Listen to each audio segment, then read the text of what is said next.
చూస్తున్నాం తిరుపతిలోని గాంధీపురం శివాలయంలో అద్భుతం జరిగింది.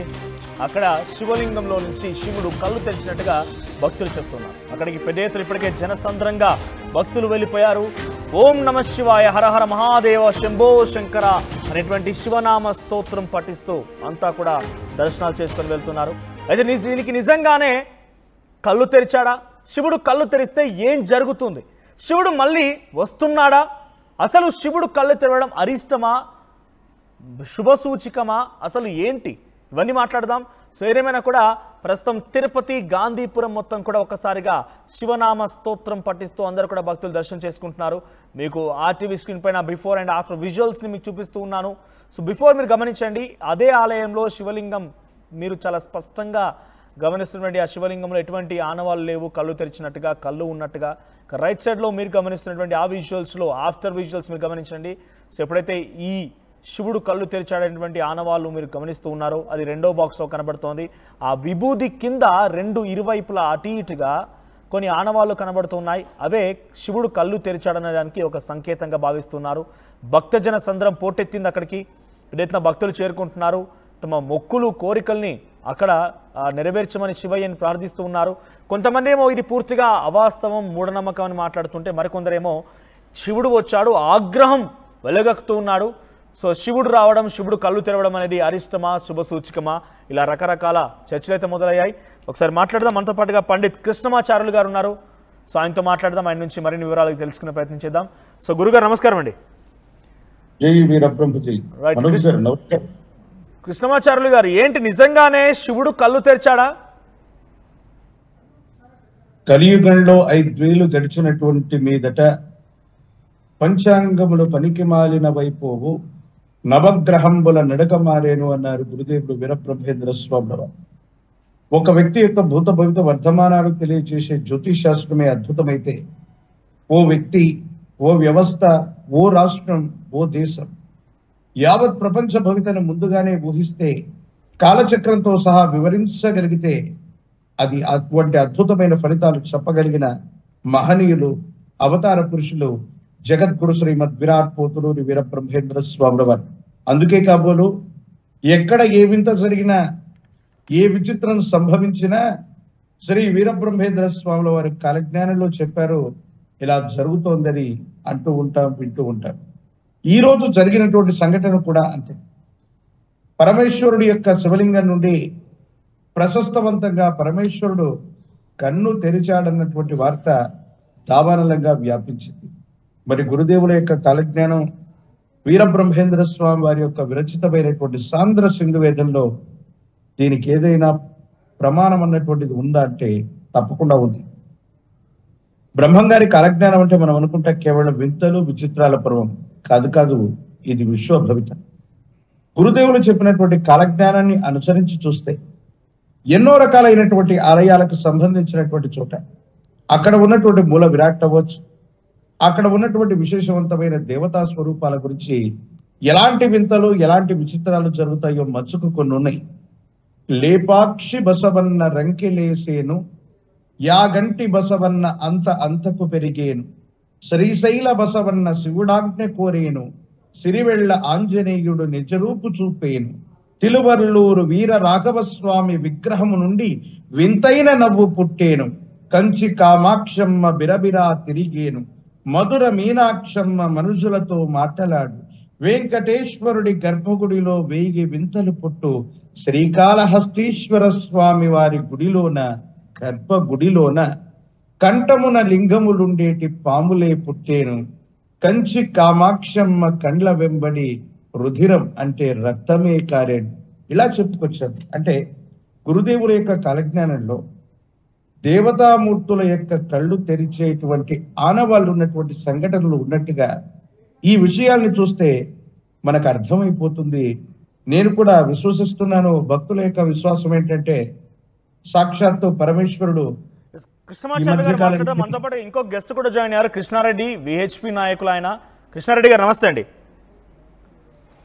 రైట్, కృష్ణమాచార్యులు గారు, మీరు చాలా చక్కగా వివరిస్తున్నారు. బ్రహ్మం గారి కాలజ్ఞానంలో ఇవన్నీ రాసి ఉంచారు.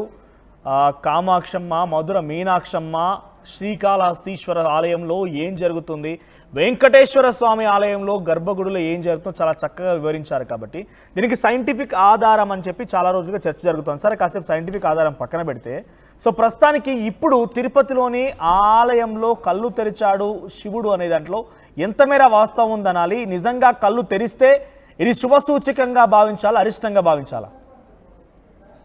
కాలజ్ఞానంలో చెప్పినట్టుగా ఇలాంటి విచిత్రవంతమైనటువంటి వింతైనటువంటి సంఘటనలు జరిగితే సమీపమైనటువంటి భవిష్యత్తులో ప్రకృతిలో ఏర్పడబోయేటువంటి కొన్ని రకాలైనటువంటి బీభత్సాలకి లోక కళ్యాణానికి రెంటికి కూడా సంబంధం ఉందని గురుదేవులు వీరబ్రహ్మేంద్ర స్వామి వారు చెప్పారు.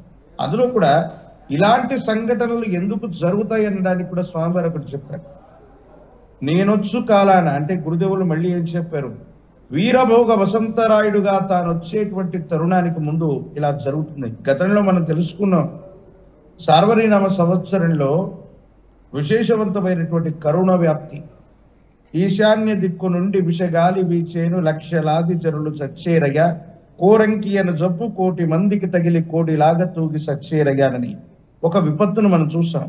ఇలాంటి వింతైనటువంటి విచిత్రవంతమైనటువంటి సంఘటనలు జరగటం, ఇలాంటివి జరుగుతూ ఉన్నటువంటి తరుణం సమీపమైనటువంటి భవిష్యత్తులో ఈ ప్రకృతిలో ప్రపంచంలో ప్రకృతి యొక్క ఉత్పాతానికి ప్రకోపానికి కారణం కాబోతుంది. అందుకే కాబోలు ప్రపంచంలో జపాన్ లాంటి దేశంలో సుమారు 2 వారాల్లో 900 సార్లకు పైగా భూమి ప్రకోపించిన సంఘటనలు మనం చూసాం. ప్రపంచంలో సునామీ లాంటి హెచ్చరికలు కొన్ని దేశాల్లో చూస్తున్నాం. భాగ్యనగరమైనటువంటి హైదరాబాద్తో సహా ఉభయ తెలుగు రాష్ట్రాల్లో కూడా ఈనాడు భూకంపం అంటే వినటమే తప్ప తెలియనటువంటి మనకు భాగ్యనగరంలో కూడా ఈ మధ్యకాలంలో భూమి కంపించినటువంటి వాతావరణం కనిపించినటువంటి పరిస్థితిని మనం చూస్తున్నాం. సమీపమైనటువంటి భవిష్యత్తులో భూకంపాల యొక్క తీవ్రత అవ్వచ్చు, సునామీ హెచ్చరికలు అవ్వచ్చు, ప్రకృతిలో భీభత్సకరమైనటువంటి పరిస్థితులు. ఎందుకంటే శివుడు సృష్టి స్థితి లయ కారకుడు. ఈ కలియుగంలోని మొదటి పదంలో కృష్ణమాచార్యులు గారు మీరు నిజంగా చెప్తుంటే భయం అవుతోంది. నిజంగానే ప్రజలు కూడా భయపడే అవకాశం కూడా ఉంది. బికాజ్ ఇది ఒక అరిష్టంగానే వస్తోంది అనేది మనం మాట్లాడుతున్నారు. మీరు కూడా భూకంపాలు, ప్రళయాలు, హైదరాబాద్లో భూకంపాలు ఇవన్నీ కూడా ఒక సంకేతంగా చూస్తూ ఇప్పుడు ఏకంగా శివుడు కళ్ళు తెరిచాడు. ఇప్పుడు ఇంకా ఎటువంటి జరగబోతున్నాయి? ఈ అరిష్టం కారణంగా ప్రజలంతా ఎలా అలర్ట్గా ఉండాలి? ప్రజల ఒక అలవాట్లు లేకపోతే వారు అవలంబించే తీరే దేవుడిని శివుడిని ఆగ్రహానికి గురి చేస్తుంది అనుకోవాలా? ప్రస్తుతం మనం 2025వ సంవత్సరం ఆంగ్లమానంలో ఉన్నాం.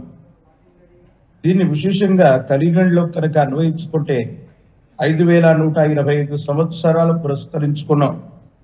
కలియుగంలో 5000 గడిచినటువంటి మీదట గురుదేవులు కాలజ్ఞానంలో చెప్పినటువంటి వాక్యాలన్నీ నిజమవుతాయి అనుకుంటే 125 ఏళ్ళు ఇంకా ఎక్కువ అయ్యింది. ఈ కలియుగంలో మొదటి భాగంలోనే విశేషవంతమైనటువంటి పాపం పెరిగిపోతున్నటువంటి సంఘటనలు మనం చూస్తూ ఉన్నాం. అధర్మపూరితమైనటువంటి పరిస్థితుల్ని మనం చూస్తూ ఉన్నాం. సనాతనమైనటువంటి పరిస్థితులను మనం చూస్తున్నాం. యుద్ధపూరితమైనటువంటి వాతావరణాన్ని భారతదేశంతో సహా ప్రపంచంలోని సుమారు అన్ని దేశాలు ఏదో ఒక సందర్భంలో యుద్ధపూరితమైనటువంటి వాతావరణం గురించి ఆలోచిస్తూనే ఉంది. సరిహద్దు దేశాలతో రెచ్చగొట్టేటువంటి చర్యలు, కవ్వింపు చర్యలకి వీళ్ళు కూడా ప్రతిస్పందన చేస్తూనే ఉన్నారు.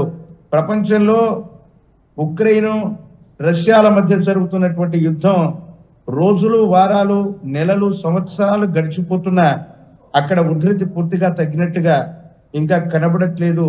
ఇంకా కొన్ని దేశాలు యుద్ధానికి వెడుతున్నాయి. నేను చెప్పొచ్చేది ఏంటంటే ఇది విశ్వ మానవాళిని భయపెట్టే సంఘటనగా నేను చెప్పట్లేదు. కానీ కలియుగంలో వీరబ్రహ్మేంద్ర స్వాముల వారు వీరభోగ వసంతరాయుడు యొక్క అవతారంలో రాబోతున్నాడు.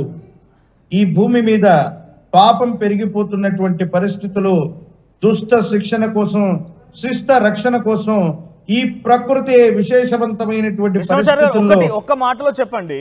ఇప్పుడు దేవుడు వచ్చేది ఇప్పుడు జరిగేటువంటి విపత్తులను ఆపడం కోసమా, ఇంకా విపత్తులను సృష్టించడం కోసమా, లేకుంటే మనుషుల యొక్క మానవాళి యొక్క అలవాట్లని వాళ్ళ యొక్క దినచర్యని పూర్తిగా మారిపోయిన సమయంలో దాన్ని సెట్ రైట్ చేయడం కోసమా?